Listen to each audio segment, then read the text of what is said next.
हाँ जी, hello to all students, how are you? I am Navdeep from NK tutors. Students, last time हमने first lecture में जो unit and measurement के कुछ टॉपिक कवर किए थे, जैसे यूनिट्स, डायमेंशंस की कुछ एप्लीकेशंस। आज के लेक्चर में भी यूनिट एंड मेजरमेंट के ही टॉपिक्स करेंगे कवर हम, जैसे errors, screw gauge, vernier caliper. तो टाइम ज़्यादा ना वेस्ट करते हुए आगे चलते हैं। तो फर्स्ट बेटा हमारा टॉपिक है एरर्स। एरर्स क्या होते हैं? मान लो किसी चीज़ की हमने लेंथ मेज़र करनी है, उस लेंथ की एक एक्चुअल वैल्यू है डेट इज़ 25 सेंटीमीटर। मान लो कि एक चीज़ की लेंथ फाइंड करनी है, उसकी लेंथ ऑलरेडी गिवन है, एक्चुअल वैल्यू है 25, लेकिन जब हमने उसको मेज़र किया, जो मेजर्ड वैल्यू आई उसकी वो आई 24.5 सेंटीमीटर। इसका मतलब कुछ गलती हमने की, और वो गलती क्या है, वो एरर क्या है, कितना एरर है वो 0.5 सेंटीमीटर का। 25 में से 24.5 निकाल दो। तो एरर का मेनली मतलब क्या होता है, ट्रू वैल्यू में से एक एक्चुअल वैल्यू है, उसमें से हमने मेजर्ड वैल्यू निकाल देनी है, तो वो एरर होगा। So it is the difference between the true value and the measure value of the quantity is called error. तो बेटा एरर अलग अलग टाइप का हो सकता है, सोर्सेज ऑफ एरर जो है वो अलग अलग टाइप के हो सकते हैं। तो देखते हैं हम कौन कौन से टाइप्स हैं एरर के। बेटा फर्स्ट नंबर पर जो है that is systematic error. Systematic error का मेनली मतलब होता है कि सिस्टम के थ्रू कोई एरर आ रहा है, ठीक है। सिस्टमेटिक वे के साथ एरर जो है वो शो हो रहा है। It is due to calibration. बेटा कैलिब्रेशन का मेनली मतलब क्या हो गया, मान लो एक वेइंग मशीन है जिसपे हमने अपना वेट चेक करना है। खड़े होने से पहले ही, उसके ऊपर चेक करने से पहले ही वेट हमें जो है वो 5 kg दिखा रहा है, जो मशीन है वो 5 kg वेट दिखा रही है। इसका मतलब उसकी कैलिब्रेशन ख़राब है। तो वो एरर जो होंगे वो सिस्टमेटिक एरर होंगे। बेटा दूसरे नंबर पर इंस्ट्रूमेंटल एरर। इंस्ट्रूमेंट में ऑलरेडी फॉल्ट जो है प्रेजेंट है, इसका मतलब वो इंस्ट्रूमेंटल एरर हो गए। तीसरे नंबर पर बेटा आ गया पर्सनल एरर्स। पर्सनल एरर कौन से होते हैं? ये हमारी गलती के कारण होते हैं, ठीक है। Personal occur due to defect in the eyes of the observer और इनएक्सपीरियंस।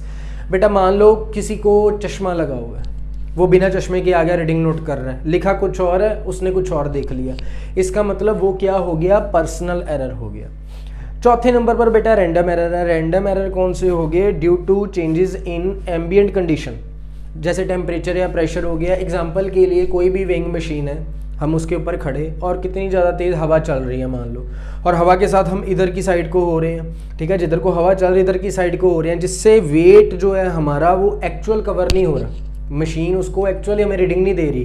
तो इसका मतलब उसमें कोई रैंडम एरर जो है वो आ रहा है। तो बेटा ये जो पहले तीन है, systematic error, instrumental, person error, इनको हम सही कर सकते हैं, इनको रिड्यूस कर सकते हैं। रैंडम एरर लेकिन जो है वो नहीं हो सकता, क्योंकि वो रैंडमली आता है।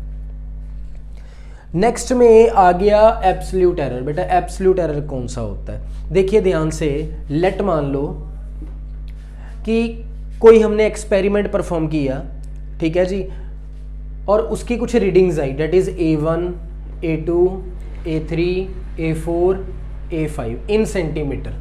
लेट मान लो सेंटीमीटर में ये 5 रीडिंग निकली। किसी चीज़ की मैं लेंथ ही दोबारा फाइंड कर रहा हूँ, तो मैंने 5 बार लेंथ फाइंड की। एक बार A1 आई, दूसरी बार A2, A3, A4, A5। हमने क्या करना बेटा, इनका मीन निकाल देना है। जब इनका मीन निकालेंगे तो A1 plus A2 plus so on A5 by कितना आ जाएगा, 5 आ जाएगा। नंबर ऑफ टर्म्स कर दी हमने, ठीक है जी, डिवाइड। अब क्या करना है, आपने एब्सोल्यूट एरर निकालना है। एब्सोल्यूट एरर मतलब del A1 which is equal to जो इसकी ट्रू वैल्यू है, true value minus A1। Absolute error in second, true value minus A2, true value minus A3, true value minus A4, same as it is A5, true value minus A5। तो बेटा absolute error क्या हो गया? It is the difference between the true value and the individual value. आपको पता है कि 4-5 value निकाल के जब आप उसका मीन निकाल दे तो वो कम से कम एरर शो करता है, कोई ना कोई वैल्यू उसके आसपास होगी। और एब्सोल्यूट एरर का मतलब उसी ट्रू वैल्यू में से आपने इंडिविजुअल वैल्यू जो है वो माइनस कर देनी है। ट्रू वैल्यू में से इंडिविजुअल वैल्यू क्या कर देनी है, माइनस कर देनी है, जिससे आपके पास कुछ वैल्यूज आएंगी। और एब्सोल्यूट एरर जो है वो पॉजिटिव भी हो सकता है और नेगेटिव भी हो सकता है। खुद देख लीजिए, लेट अस सपोज ये यहाँ पे आ गया 5, ये 5.6 आ गया, या 5.3 आ गया, 5.2 आ गया, लेट मान लो यहाँ पे जब आपने एवरेज निकाली, मान लो इसकी एवरेज आ गई 5.2, लेकिन ए की वैल्यू आपके पास 5.6 है, तो ये कितना आ जाएगा 0.4। सेम एज इट इज़ इधर अगर 5.2 है, इधर 5 आ गया, ये कितना आ गया 0.2। ये पॉजिटिव का है, ये नेगेटिव का है। इसका मतलब एब्सोल्यूट एरर जो है वो पॉजिटिव भी हो सकता है बेटा और नेगेटिव भी हो सकता है। एब्सोल्यूट एरर में ही हमने क्या कर देना है, मीन एब्सोल्यूट एरर फाइंड करना है। देखो मीन एब्सोल्यूट एरर क्या होता है कि जो आपके पास ये एब्सोल्यूट वैल्यूज निकली हैं, एब्सोल्यूट एरर्स निकले हैं, इनका हमने मीन निकाल देना और पॉजिटिव करके, यानी कि इसका मॉड करके A1 plus del A2 plus del A3 del A4 del A5, इसका मीन निकाला। जो वैल्यू नेगेटिव है वो भी हमें पॉजिटिव मिल गई, और मीन निकालने के बाद ये आपके पास मीन एब्सोल्यूट एरर जो है वो आ जाएगा। एक चीज़ याद रखनी है, आपने जब भी कोई वैल्यू लिखनी है, किसी भी क्वांटिटी को लिखना है, तो वो कैसे लिखोगे, a plus minus del a plus minus del a. इसका मतलब ये होगी ट्रू वैल्यू, यानी कि जो एक्चुअल वैल्यू है, और ये इसके अंदर एरर हो गया। प्लस माइनस का मतलब या तो एरर उतना ज़्यादा हो सकता है या कम हो सकता है, मतलब उसके आसपास। या मान लो एक हमने टर्म लिखी 3 प्लस माइनस 0.3, इसका मतलब जो हमारे पास वैल्यू आ रही है वो किसके बीच में आ रही है, 2.7 से 3.3 के बीच में। या तो 2.7 है, या 3 में से 0.3 माइनस कर दो या प्लस कर दो, वो 3.3 आ जाएगा। तो इसको आप ऐसे लिख सकते हो एक क्वांटिटी को। तो बच्चे नेक्स्ट आ गया रिलेटिव एरर और परसेंटेज एरर। काफ़ी इंपॉर्टेंट है क्योंकि नीट के इसके बेस पर क्वेश्चंस आए हुए हैं प्रीवियस ईयर में। रिलेटिव एरर को फ्रैक्शनल एरर भी कहते हैं, और लिखना कैसे है, मीन एब्सोल्यूट एरर, यानी कि जस्ट एरर ऊपर आ गया और नीचे क्या आ गई, इसकी मीन वैल्यू आ गई। नीचे एक्चुअल वैल्यू आ गई और ऊपर एरर आ गया, इसको क्या कहेंगे, रिलेटिव एरर या फ्रैक्शनल एरर। सिंपल सी बात है, ऊपर आपने एरर लिख देना और नीचे उसकी जो है वैल्यू, एक्चुअल वैल्यू लिख देनी है। बहुत काम की चीज़ है नीट में ये बेटा। परसेंटेज एरर, जो रिलेटिव एरर निकला है उसको आपने मल्टीप्लाई कर देना है 100 के साथ, तो ये परसेंटेज एरर जो है वो बन जाएगा। तो सिंपल सी बात है, रिलेटिव एरर और परसेंटेज एरर कैसे निकालते हैं, ऊपर एरर नीचे उसकी मीन वैल्यू इनटू 100 कर देंगे तो वो परसेंटेज एरर बन जाएगा।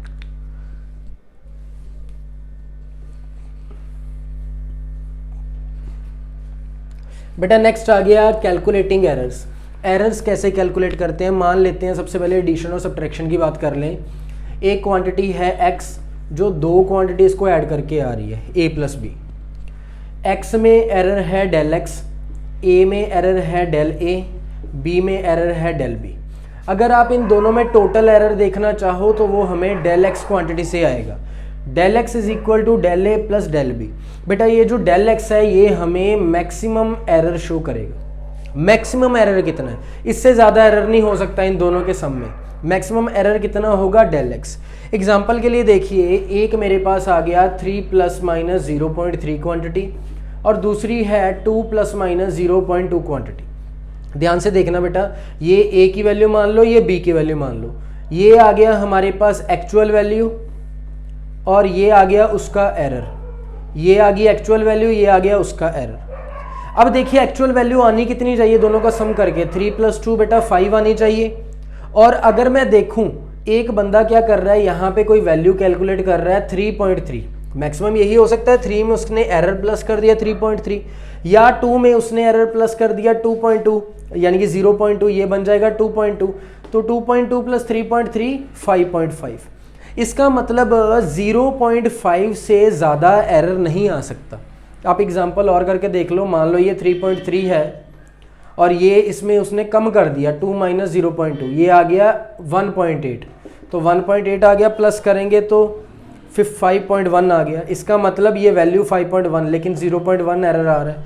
लेकिन मैक्सिमम एरर जो है वो 0.5 ही रहेगा। तो इसीलिए डेल एक्स में दोनों एरर को हमने क्या कर देना है, ऐड कर देना है। इन दोनों एरर को जब ऐड करेंगे तो वो मैक्सिमम एरर शो करेगा।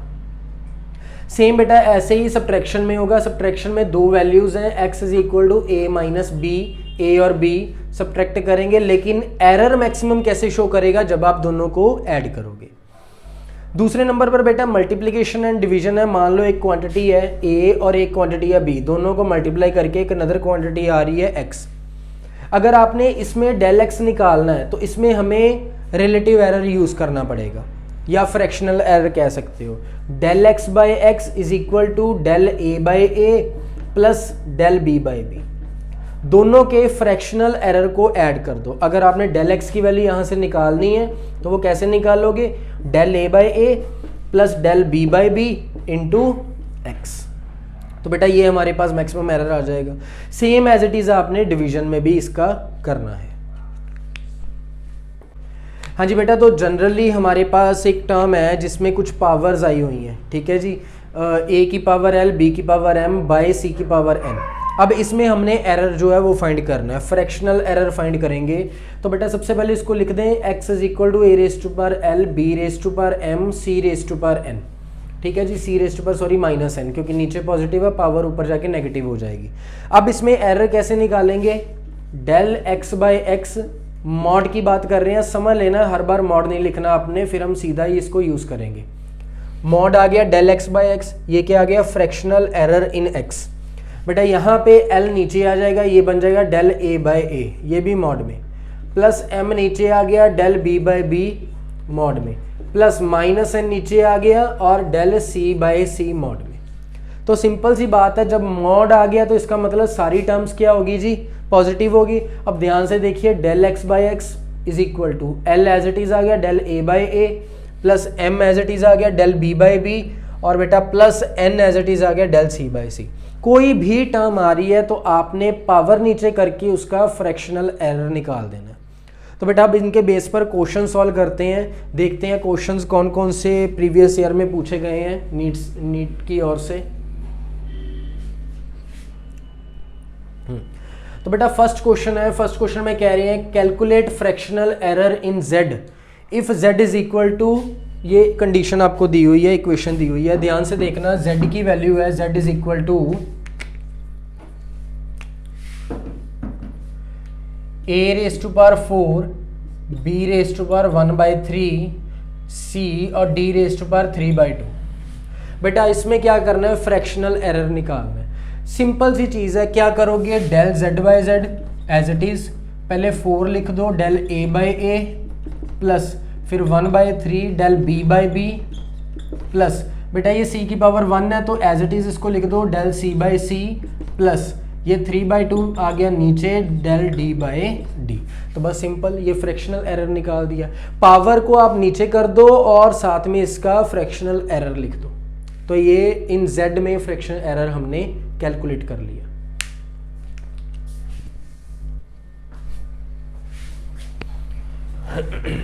नेक्स्ट क्वेश्चन देखिए बेटा, नेक्स्ट क्वेश्चन में कह रहे हैं in an experiment 4 quantities a b c and d are measured with percentage error 1%, 2%, 3%, 4%।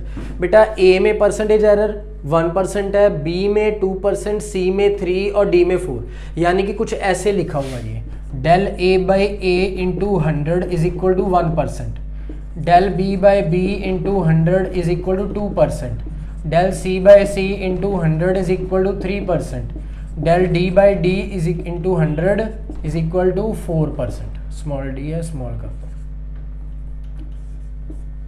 तो ये बेटा चीजें जो है हमें गिवन दी हुई है। अब हमने क्या करना है, इस क्वांटिटी में ओवरऑल परसेंटेज निकालनी है। तो क्वांटिटी क्या है, P is equal to a की पावर 3 b की पावर 2 बाय सी डी। तो बेटा सिंपल पहले फ्रैक्शनल एरर निकालेंगे या जिसको रिलेटिव एरर भी कहते हैं। ये कितना आ जाएगा, del p by p is equal to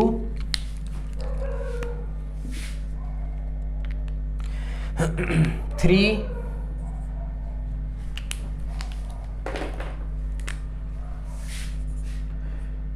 del a by A plus 2 del b by B plus del c by C plus del d by D. अब इसका परसेंटेज एरर निकालना है तो हर टर्म को मल्टीप्लाई बाय 100 कर दो। 3 del a by A into 100, 2 del b by B into 100, del c by C into 100 और plus del d by D into 100। तो बेटा सिंपल सी बात होगी, ये 3 आ गया as it is multiply, del a by A into 100 कितना है 1%, तो ये 1 आ गया, प्लस 2 इंटू 2 आ गया, del b by B plus 3 और प्लस 4 आ गया, तो ये आ गया 3 1 ज़ा 3 प्लस 4 प्लस 3 प्लस 4, तो ये 14%, इसका मतलब ऑप्शन ए इज करेक्ट, तो 14% आ गया सिंपल। तो नीट 2013 में ये क्वेश्चन हमें पूछा था।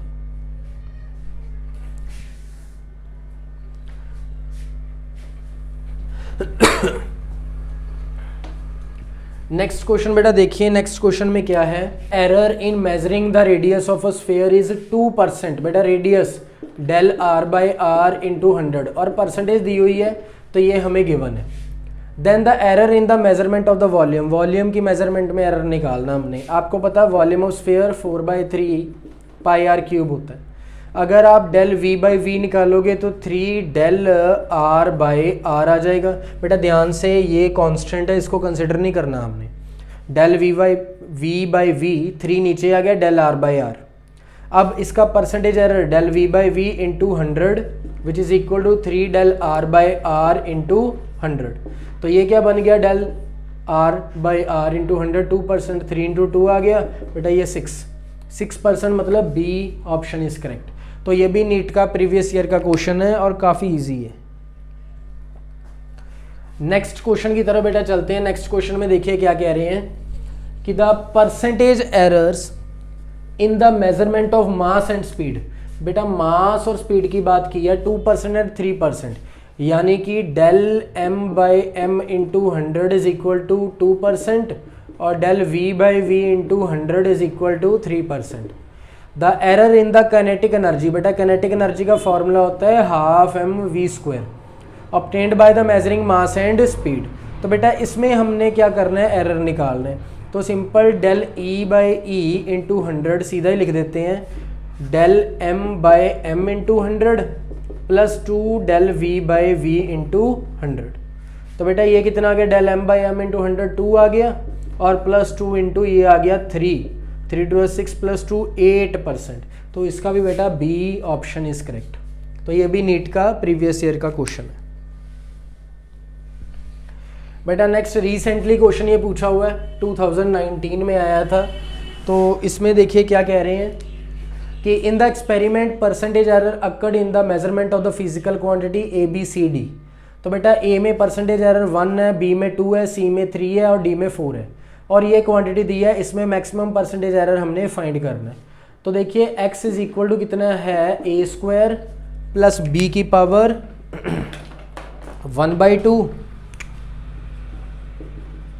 बाय सी की पावर 1/3 डी की पावर 3। तो इसको सीधा लिख देते हैं, del x by x is equal to 2 del a by a, 1/2 del b by b, 1/3 del c by C plus 3 into del d by d. तो बेटा जब 100 के साथ मल्टीप्लाई करेंगे तो ये परसेंटेज एरर बन जाएगा इंटू 100। जब del a by A into 100 हो गया तो उसका आ गया 1%। बेटा 1 आ गया यहाँ पे, plus 1/2 del b by b का 2%। याद रखना ये 100 के साथ मल्टीप्लाई करेंगे तभी ये परसेंटेज एरर बनेगा, ये मैं सीधा ही कर रहा हूँ। प्लस 1/3 इंटू 3 आ गया और प्लस 3 इंटू कितना आ गया 4। तो बेटा ये आ गया 2 के साथ 2 कैंसिल, 3 के साथ 3 कैंसिल, 1 + 1 + 12 हो गया, तो ये 16 हो गया। 16 मतलब B option is correct.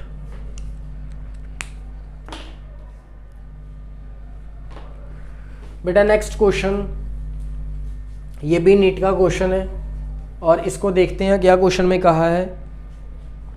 A student measures the free fall body initially at rest, u की वैल्यू 0 दे दी। बेटा सीधी बात है ये, in a given time he uses this data to estimate the value of g, the acceleration due to gravity, if the maximum percentage error in the measurement of distance and time are e1 and e2। तो बेटा यहाँ पे percentage error की बात की गई है distance में। डिस्टेंस को मैं x मान लेता हूँ, del x by x into 100 ये दे दिया e1, del t by t into 100 ये हमें दे दिया e2। अब क्या कह रहे हैं, परसेंटेज एरर निकालना है, एस्टिमेशन ऑफ g। तो सिंपल सी बात है, टाइम की बात की गई है, डिस्टेंस की बात की है, जी की बात की है, यू की बात की है, काइनेमेटिक इक्वेशन यूज़ करते हैं, S is equal to u t plus half a t square. हमें पता है डिस्टेंस जो है वो x मान है, u इनिशियल 0 है, ये आ गया हाफ जी टी स्क्वायर। हमने बेटा निकालना परसेंटेज एरर किस में है, एस्टिमेशन ऑफ g में। इसका मतलब g is equal to 2x by t square as it is लिख सकते हैं। तो मतलब del g by g into 100 की वैल्यू निकालनी है, तो क्या करेंगे, del x by x into 100 plus 2 del t by t into 100। तो बेटा वैल्यू पुट करते हैं, del x by x into 100 E1 plus 2 into E2। इसका मतलब option number B is correct. तो बेटा ये नीट के प्रीवियस ईयर के क्वेश्चंस थे जो पूछे गए हैं। आगे चलते हैं वर्नियर कैलिपर की तरफ। हाँ जी स्टूडेंट्स, तो नेक्स्ट टॉपिक हमारा वर्नियर कैलिपर है। वर्नियर कैलिपर एक डिवाइस को कहते हैं, एक डिवाइस है ये जिससे हम किसी चीज़ का डायामीटर, किसी चीज़ का रेडियस मेज़र करते हैं। इसकी ये खासियत है वर्नियर कैलिपर की कि ये हमें 2 डेसिमल प्लेसेस तक करेक्ट रीडिंग देता है। एक नॉर्मल स्केल की अगर मैं बात करूँ, नॉर्मल स्केल कैसी होती है जिससे आप लाइंस वगैरह लगाते हो, ये बेटा 0,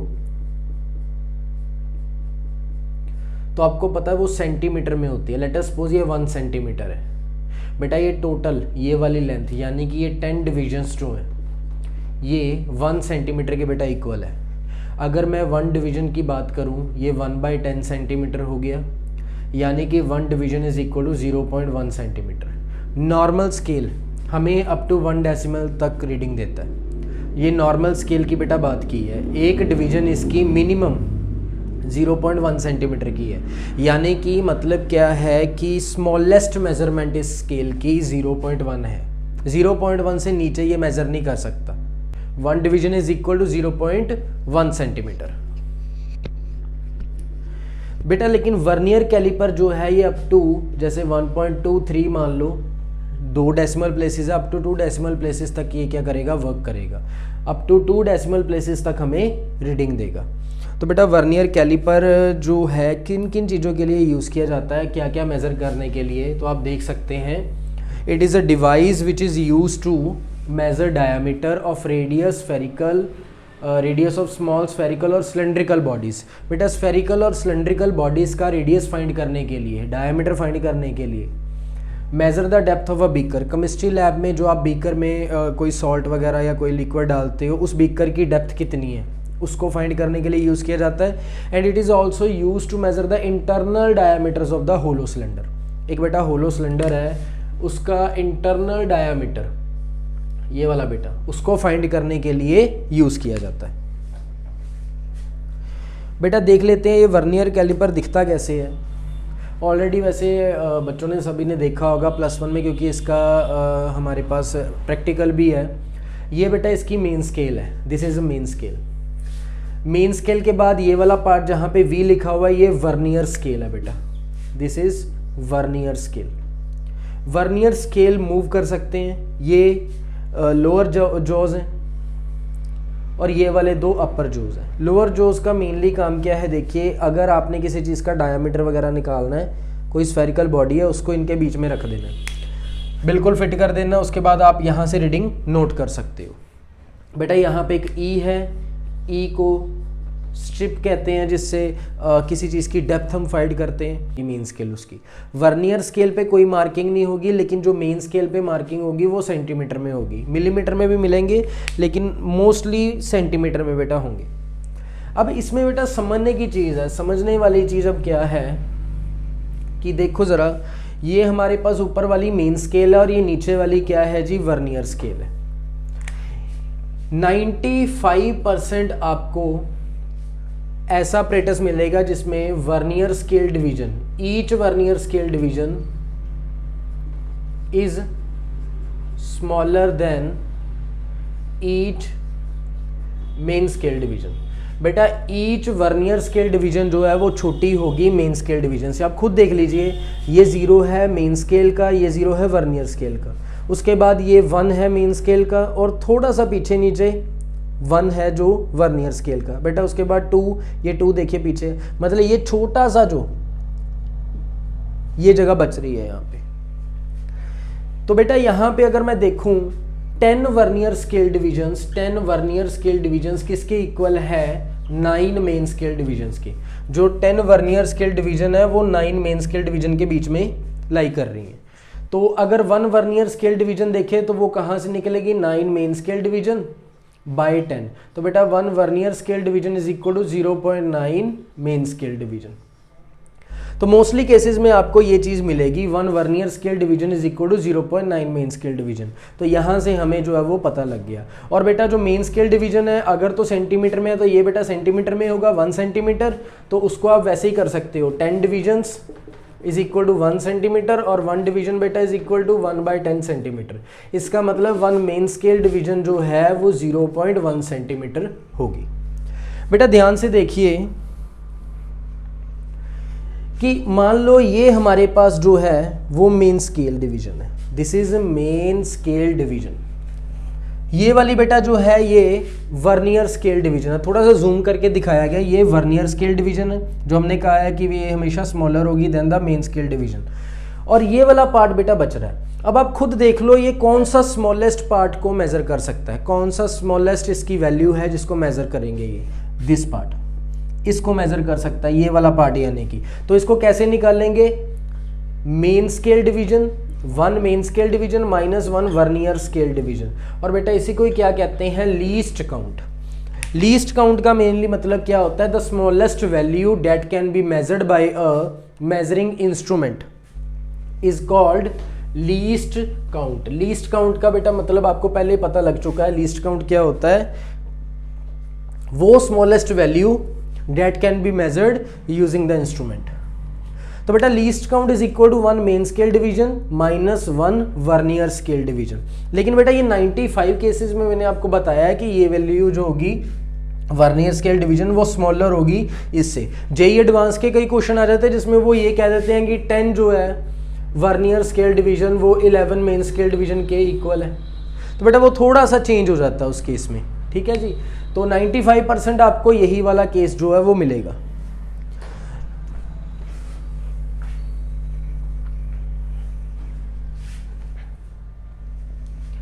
तो बेटा इसको जनरली जो लीस्ट काउंट है, लीस्ट काउंट का formula 1 main scale division minus 1 vernier scale division आ गया। इसको थोड़ा सा और चेंज करके लिख देते हैं। देखिए ज़रा, लीस्ट काउंट हमें पता है 1 main scale division is minus 1 vernier scale division. बेटा लेट मान लो एक केस ऐसा है जिसमें n vernier scale division m main scale division के इक्वल है। तो इस केस में लिख सकते हैं 1 vernier scale division is equal to m/n main scale division. बेटा यहाँ से 1 वर्नियर स्केल डिवीजन की वैल्यू आ गई। अब आप लीस्ट काउंट में इसको पुट कर सकते हो, 1 main scale division minus 1 vernier scale किसके इक्वल है? m-n main scale division. बेटा यहाँ पे लीस्ट काउंट कितना आ गया? Main scale division into 1 minus m/n। तो इस फॉर्मूले से आप क्या कर सकते हो बेटा? लीस्ट काउंट जो है वो फाइंड कर सकते हो। इस फॉर्मूले से लीस्ट काउंट फाइंड कर सकते हो। Least count into main scale division into 1 minus m/n। बेटा m का मतलब क्या है? मेन स्केल डिविजन्स, कितनी मेन स्केल डिविजन्स है, और बाय n मतलब वर्नियर स्केल डिविजन्स। तो इस फॉर्मूले से आप इसको फाइंड करोगे। नीट का क्वेश्चन आगे, नीट के क्वेश्चन में देख लो क्या कह रहे हैं। Main scale of vernier caliper has n divisions per centimetre, यानी कि जो n डिविजन्स हैं मेन स्केल की वो 1 सेंटीमीटर के बेटा इक्वल है। और 1 मेन स्केल डिवीजन किसके इक्वल होगी? 1/n सेंटीमीटर के। बेटा यहां से और दिया हुआ है n divisions of vernier scale, n divisions of vernier scale, n divisions of vernier scale is equal to n-1 main scale division. बेटा अगर आपने 1 वर्नियर स्केल डिवीजन निकालनी हो तो n-1 by n main scale division आ जाएगा। आपके पास 1 vernier scale division भी आ गई और मेन स्केल डिवीजन भी आ गई। अब बेटा क्या करोगे? आप लीस्ट काउंट फाइंड करोगे।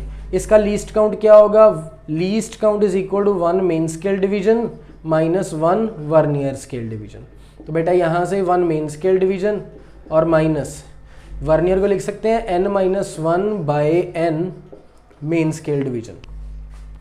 तो ये बेटा जब एलसीएम लेंगे n ऊपर चल गया, n main scale division minus n main scale division plus main scale division by कितना आ गया एन। बेटा ये कैंसिल हो गया यहाँ से, बचा क्या अब एन, ऊपर आ गया बेटा 1 main scale division by n. 1 main scale division 1 by n के इक्वल, बेटा 1 by n into 1 by n is equal to 1 by n square. तो बेटा 1 by n square centimetre, C option is correct. तो ये NEET का question है जिसमें least count पूछा गया। लीस्ट काउंट जब बेटा पूछ लिया तो यही फॉर्मूले की तरफ चलो, 1 main scale division minus 1 vernier scale division. ठीक है जी, तो लास्ट में जो हमने फॉर्मूला किया तो उस पर भी कर सकते हो, main scale division into 1 minus m by n. तो ये हो गया आपका क्वेश्चन। बेटा नेक्स्ट है, रीडिंग निकालनी है हमने वर्नियर कैलिपर की। टोटल रीडिंग देखिए ध्यान से क्या है, total reading is equal to main scale reading. बेटा मेन स्केल रीडिंग का मतलब रीडिंग ऑन मेन स्केल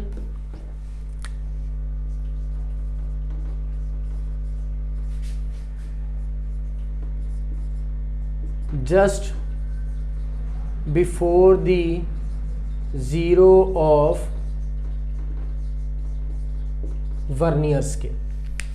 बेटा वर्नियर स्केल का जीरो देखो, उस जीरो से जस्ट पीछे, वर्नियर स्केल का जीरो देखो, जीरो से जस्ट पीछे जो मेन स्केल की होगी वैल्यू वो आपने लिख देनी है MSR में।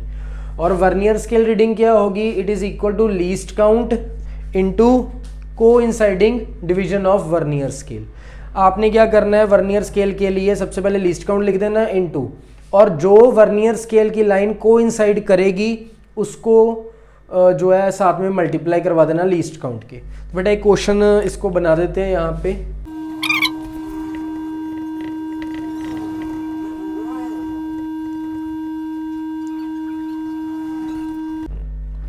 हाँ जी बेटा, तो यहाँ पे देखिए ज़रा, अब ये रीडिंग आई हमारे पास। अब रीडिंग में हमने क्या करना है, ये आ गया जीरो वर्नियर स्केल का। बेटा सबसे पहले टोटल रीडिंग है MSR यानी कि reading on the main scale just before the zero of the vernier scale. बेटा सबसे पहले वर्नियर स्केल का जीरो चेक करो, ये रहा जीरो, जीरो से जस्ट पीछे मेन स्केल की रीडिंग क्या होगी 1। तो बेटा यहाँ पे आ जाएगा 1 प्लस, अब क्या करना है, लीस्ट काउंट निकालना है इसका। बेटा मान लो ये एक नॉर्मल वर्नियर कैलिपर है जिसमें 10 वर्नियर स्केल डिविजन्स जो है 9 मेन स्केल डिवीजन के इक्वल है। यहाँ पे 1 vernier scale division is equal to 0.9 main scale division आ गई, और ये सेंटीमीटर में है। Let us suppose 1 main scale division जो है वो 0.1 सेंटीमीटर है। तो जब आप इसको यहाँ से लीस्ट काउंट निकालोगे तो 1 main scale division minus vernier scale division कितनी आ जाएगी, 0.9 इंटू 0.1 यानी कि 0.1 माइनस 0.09, ये आ जाएगा बेटा 0.01 सेंटीमीटर। ये हमारे पास आ गया लीस्ट काउंट 0.01। लीस्ट काउंट के बाद बेटा हमने क्या करना है,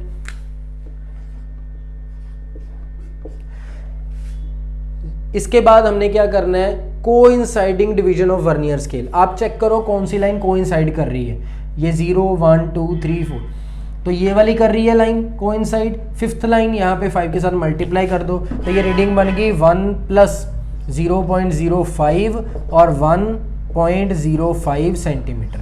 तो ये बेटा ओवरऑल रीडिंग आ गई।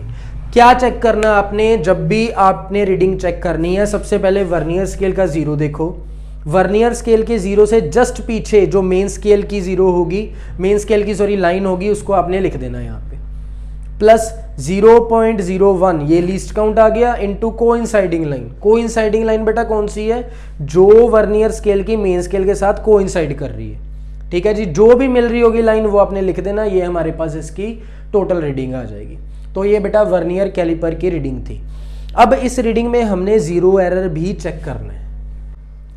अब बेटा जीरो एरर आ गया। जीरो एरर क्या होता है समझ लेते हैं पहले। Sometimes the zero mark of the vernier scale does not coincide with the zero mark of the main scale।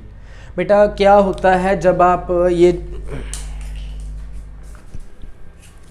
बेटा क्या होता है जब आप जॉस को, जैसे मैं बैक करूं अभी, तो ये एक वर्नियर कैलिपर है, जब आप इन दोनों को आपस में जोड़ोगे, जोड़ने के बाद क्या हो रहा है, ये वाला जीरो ये वर्नियर का जीरो है और ये वाला कौन सा है, मेन स्केल का जीरो है, ये आपस में नहीं मिलेंगे, तो वहां पे क्या आ जाएगा बेटा, जीरो एरर आ जाएगा। तो ये दो टाइप का हो सकता है, पॉजिटिव जीरो एरर और नेगेटिव जीरो एरर। जब जीरो नहीं मिल रहा, कोइंसाइड नहीं कर रहा वर्नियर स्केल का मेन स्केल के साथ, तब उसमें क्या आ जाएगा बेटा, जीरो एरर आ जाएगा। ये जीरो एरर दो टाइप के हो सकते हैं, या तो पॉजिटिव जीरो एरर या नेगेटिव जीरो एरर। और बेटा जीरो एरर अगर आ रहा है तो हमने करेक्ट रीडिंग कैसे निकालनी है, जो हमारी टोटल रीडिंग निकली, टोटल रीडिंग क्या थी, main scale reading plus vernier scale reading, main scale reading least count into coinciding line of vernier scale. तो बेटा उसमें से क्या कर देना, हमने जीरो एरर को माइनस कर देना, चाहे वो पॉजिटिव है चाहे वो नेगेटिव है। तो बेटा देखते हैं यहाँ पे, जैसे ये देखिए, अब यहाँ पे कोई जीरो एरर नहीं है। वो कैसे, क्योंकि वर्नियर स्केल का जीरो पॉजिटिव मेन स्केल के जीरो के साथ कोइंसाइड कर गया, सो नो जीरो एरर। इस केस में पॉजिटिव जीरो एरर है, वो क्यों, क्योंकि जो वर्नियर स्केल का जीरो है वो मेन स्केल के जीरो से राइट हैंड साइड पे है। तो इस केस में आप क्या करोगे, कैसे जीरो एरर निकालोगे, zero error is equal to least count into coinciding line. बेटा लीस्ट काउंट को कोइंसाइडिंग लाइन के साथ मल्टीप्लाई कर देना। ध्यान से देखो वो कैसे, क्योंकि रीडिंग हमारी ये वाली है, ये वाला जो है हमने पॉइंट निकालना है। ये कैसे निकालेंगे, ये कोइंसाइडिंग लाइन है, और बेटा ये देखिए this is 1 into least count, 2 into least count, 3 into least count. तो बेटा ये वाला जो हिस्सा आएगा वो कितना आएगा, लीस्ट काउंट को जब हम 3 के साथ मल्टीप्लाई करेंगे, क्योंकि कोइंसाइडिंग लाइन 3 है, और यहाँ से लीस्ट काउंट जो भी होगा इसका मल्टीप्लाई करके 3 आ जाएगा, और जीरो एरर पॉजिटिव है तो ये बेटा रहेगा पॉजिटिव, ये याद रखना। दूसरे नंबर पर negative zero error when the vernier scale, zero of the vernier scale is at left of the main scale zero.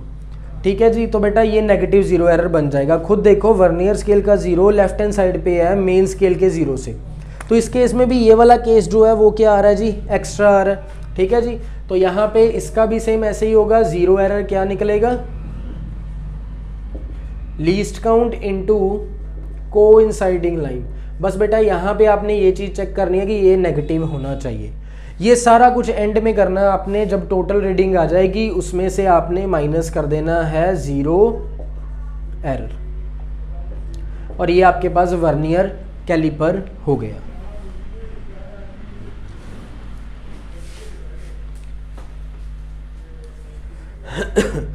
बेटा नेक्स्ट जो टॉपिक है डेट इज स्क्रू गॉज। आपको पता है अभी वर्नियर कैलिपर हमने पढ़ा, वर्नियर कैलिपर में क्या था कि 0.01 अप टू 2 डेसिमल प्लेसेस तक हमें रीडिंग करेक्ट दे रहा था वर्नियर कैलिपर। ऐसे ही स्क्रू गॉज जो है वो अप टू 3 डेसिमल प्लेस तक क्या देगा, रीडिंग देगा। तो इसको समझ लेते हैं स्क्रू गॉज में क्या है। देखिए सबसे पहले एक तो पिच स्केल है, पिच स्केल जिसको मेन स्केल कहा गया है। ये रही पिच स्केल, ये मेन स्केल का काम करेगी। और ये बेटा सर्कुलर स्केल है। सर्कुलर स्केल कौन सी है, जैसे उसमें वर्नियर स्केल थी, इसमें सर्कुलर स्केल है। बेटा यहाँ पे एक थिम्बल है, ठीक है जी, और ये रैचिट है। रैचिट के साथ आप थोड़ा सा और भी इसको टाइट कर सकते हो। यहाँ पे एक स्टड है और एक स्क्रू है। तो बेटा क्या होगा, आप इसको घुमाओगे और ये जो स्क्रू है ये पीछे को आएगा, और जैसे इसको आप आगे करोगे ये स्क्रू आगे जाएगा। और बेटा यहाँ पे एक फ्रेम है। जिस चीज़ का आपने बेटा डायामीटर निकालना है आपको यहाँ पे उसको एडजस्ट करना पड़ेगा। यहाँ पे रखोगे, इसको पीछे करोगे और इसको आगे करके यहाँ पे बिल्कुल सेट कर दोगे, और फिर हम क्या करेंगे, इसकी रीडिंग नोट करेंगे। बेटा पिच, पिच क्या होती है ये सबसे इंपॉर्टेंट है। पिच का मतलब ध्यान से समझ लो, the distance between 2 consecutive threads of the screw. बेटा स्क्रू के 2 कंसेक्यूटिव थ्रेड का अगर डिस्टेंस आप निकालोगे, ये डिस्टेंस को क्या कहते हैं, पिच कहते हैं। वैसे अगर पिच समझना हो तो क्या होगा, एक रोटेशन, इस वाले जो सर्कुलर स्केल है इसकी एक रोटेशन अगर आप कंप्लीट करोगे और ये डिस्टेंस कितना यहाँ से कवर किया स्क्रू ने, उसको कहते हैं हम pitch. The linear distance moved by the screw, screw कितना डिस्टेंस मूव किया जब आपने एक कंप्लीट रोटेशन दी। कंप्लीट रोटेशन कैसे होगी, जैसे बेटा यहाँ से 100 तक है, ये 100 रोटेशंस है, इसकी डिविजन्स हैं सर्कुलर स्केल की। आपने क्या करना है, इसको 0 से 100 तक एक कंप्लीट इसकी रोटेशन देनी है। एक कंप्लीट रोटेशन के साथ ये स्क्रू जो है वो कितना आया, उसको बेटा हम क्या कहेंगे, पिच कहेंगे। ठीक है जी। और यहाँ से देखिए अब इसका लीस्ट काउंट कितना हो सकता है, यहाँ पे 100 डिविजन्स हैं। या तो आप क्या करोगे, 100 डिवीजन का एक 100 डिवीजन का एक कंप्लीट रोटेशन करोगे, या बेटा क्या करोगे आप 1/100 टाइम्स इसको क्या करोगे, मूव करोगे सर्कुलर स्केल को 1/100, यानी कि बिल्कुल छोटा सा, बिल्कुल छोटा सा। तो आप इसको 1/100 टाइम्स भी घुमा सकते हो और 100 डिविजन्स का एक रोटेशन भी इसको दे सकते हो। ठीक है जी। तो बेटा लीस्ट काउंट की बात कर लें, लीस्ट काउंट कैसे निकालते हैं स्क्रू गॉज का, pitch by number of divisions on circular scale. Pitch आपको समझ लगी, पिच क्या है, डिस्टेंस कितना स्क्रू ने कवर किया जब सर्कुलर स्केल को एक रोटेशन हमने दी। ठीक है जी। तो बेटा ये हो गया हमारे पास लीस्ट काउंट।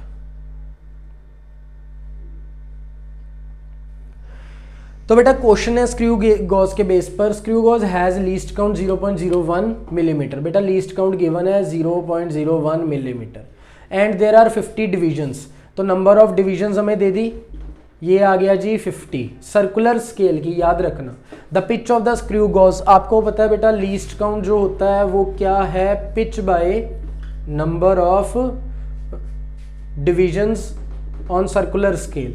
सो लीस्ट काउंट हमें गिवन है, पिच निकालनी है, तो पिच को क्या करेंगे हम, equal to least count into number of divisions.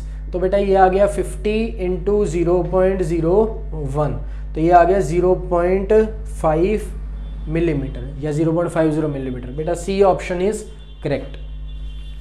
Least count सबसे इंपॉर्टेंट है जी, लीस्ट काउंट के बेस पर नीट में बहुत बार क्वेश्चन जो है वो पूछा गया है।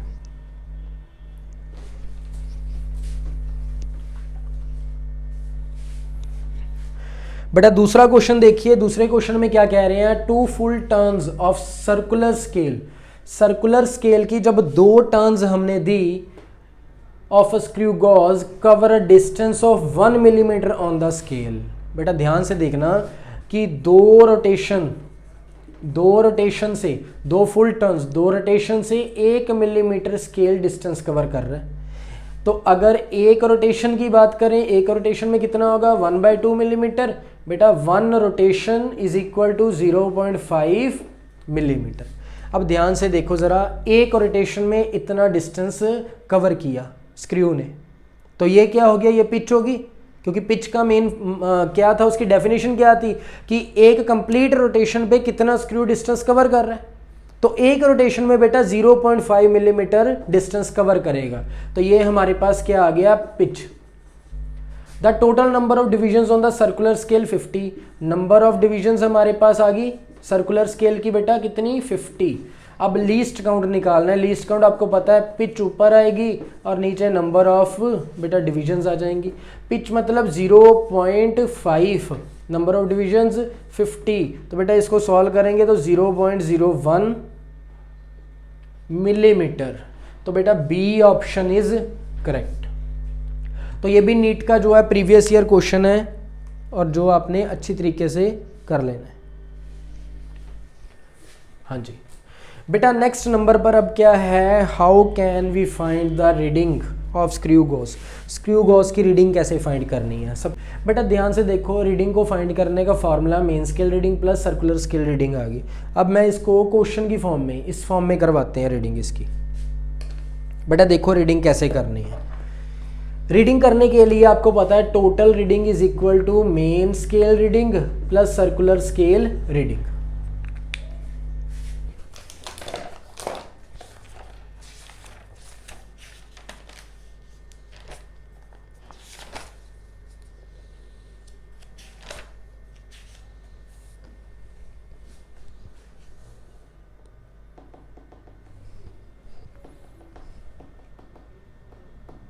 हाँ जी, तो बेटा total reading is equal to कितना आ गया, main scale reading plus CSR। अच्छा देखिए ज़रा, मेन स्केल रीडिंग कौन सी होगी, जो ये सर्कुलर स्केल की लाइन है इससे जस्ट बिफोर मेन स्केल की कौन सी लाइन आएगी, वो मेन स्केल रीडिंग होगी। अब यहाँ पे आपको दिख रहा है ये वाली लाइन से जस्ट पीछे 5 है, तो यहाँ पे मैं 5 लिख दूंगा। प्लस फिर बेटा आ गया CSR यानी कि circular scale reading. Circular scale reading निकालने के लिए लीस्ट काउंट को मल्टीप्लाई करना पड़ेगा किससे, coinciding line of circular scale with baseline of main scale. बेटा ये जो एक लाइन है ये मेन स्केल से कोइंसाइड करनी चाहिए, वो वाली हमारे पास कौन सी आ जाएगी इसकी रीडिंग। तो बेटा देखिए जरा, लीस्ट काउंट सबसे पहले हमें निकालना पड़ेगा। लीस्ट काउंट क्या है? Least count is equal to pitch by number of divisions of circular scale. बेटा पिच यहाँ पे कितना है? पिच के बारे में तो कुछ खास नहीं दिया, रोटेशंस के बारे में। तो ये मेन स्केल मिलीमीटर में है, तो ये आपके पास पिच हो जाएगी 1 मिलीमीटर।